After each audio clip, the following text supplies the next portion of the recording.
This Christian Horner thing will not go away. In all of your latest F1 news, there is one topic on the docket today, and it is all things around the Horner that Christians is kicking off. For the avoidance of doubt, I've seen so many news articles written about 12 months ago. What happened with Christian Horner and the misconduct allegations, how they ultimately faded to black. And it made me start to think, why are people talking about and writing about this? Well, there's a couple of reasons.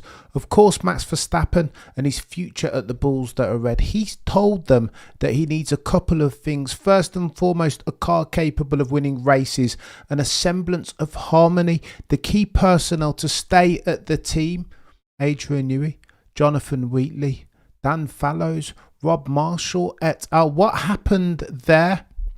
Ergo, we have this conversation under the umbrella heading of the change in variables that makes now more than ever the probability that Max Verstappen leaves and goes to Aston Martin.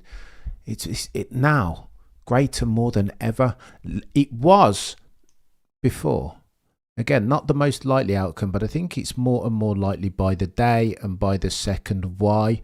While Netflix Drive to Survive is happening on the 7th of March, a Motorsport magazine has talked about it. The first episode pairs two of the most bombshelly narratives in Formula One over the 2024 season. Of course, it's Toto Wolff and Sir Lewis Hamilton's Toto's reaction to Sir Lewis going across to the red team with the yellow badge, with the black prancing horse atop. Lewis Hamilton's, how did he react? What was he going to look like in a red set of overalls? So too, that intertwined with Christian Horner allegation. Kate, chat, I'm telling you, this March the 7th, what's going on at March? This March the 7th, this very first episode of Drive to Survive is going to be a chaos merchant, because journalists around the world have seen it already and they're speaking to it. Let me lay it out as follows. In the very first episode, you will see the moment when Christian Horner sees the leaked WhatsApp pictures on his phone and him reacting to it in real time. You will see Adrian Newey alongside him looking at Christian Horner like, I'm out, I'm done. This is the beginning of the end as far as the tenure of the last airbender, Adrian Newey. You can see all this in real. It's chaos. I cannot wait. March the 7th can't come soon enough. And you have Christian Horner narrating it. Here's what he says and how he reacts. He says, that's the bombshell that's dropped from a bunch of alleged messages. He says it was obviously premeditated to cause me the maximum amount of distraction, the maximum amount, no pun intended, of aggravation. It was obvious that the end goal was for me to leave Red Bull. The Netflix interview will ask in the first episode of season 7 on March the 7th even, but who leaked them their pictures? Christian Horner responds, that's the multi-million-dollar question. When the interviewer infers, but you do know who leaked them, Christian Horner simply smiles, implying therefore that he has at least some idea. This is beefy, chat. This is blockbuster, Jody. I can't wait for Drive to Survive either, because it's going to be blockbuster. A rising tide floats all F1 boats, and this, at the very least, in episode 1, will command attention dollars, but more pertinently, lest we forget that there's a championship to be fought for, and it will be close, and it will be Lando, and it will be Charles, and it will be Sir Lewis, Carl Davidson Hamilton, and it will be Max Emilian Verstappen. How does this help Max?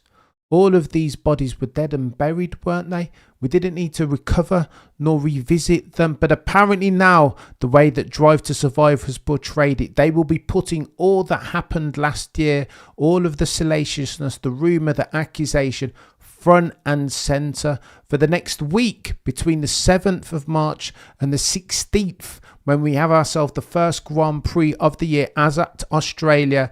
That's all that everyone will be talking about. What's made worse is that apparently the rest of the Drive to Survive episodes aren't that fantastic. You get the Checo Perez episode. What's going on there? Why they couldn't replace him? Well, they couldn't replace him because Danny Rick was not replacement worthy. They didn't have a replacement.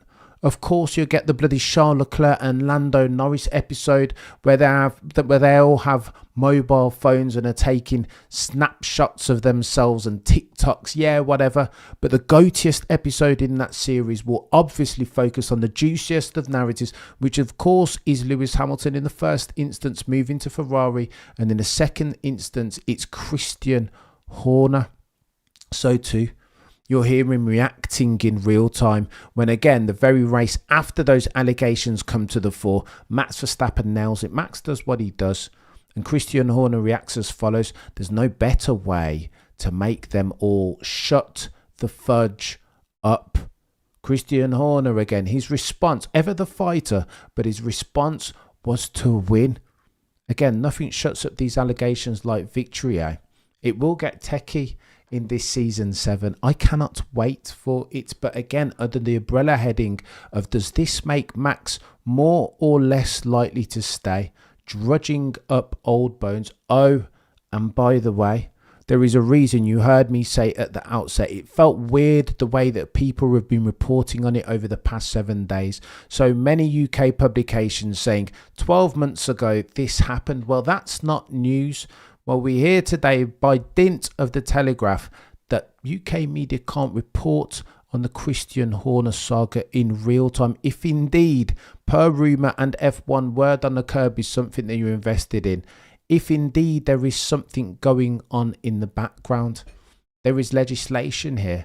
People cannot talk about it. Therefore, they were left with one option, per Motorsport magazine, to talk about Netflix's Drive to Survive and the way that they portray Christian Horner, per Autosport, to go and talk about what happened 12 months ago, how salacious it was, the ramifications downstream on Red Bull and their personnel in causing one Adrian Newey to leave.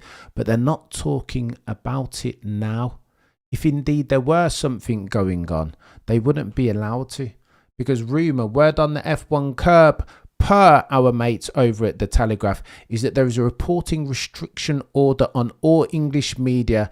If indeed there was something going on in the background, UK media could not talk about it. This has become a legal matter, therefore, and I think this means more, again, for the championship going forward.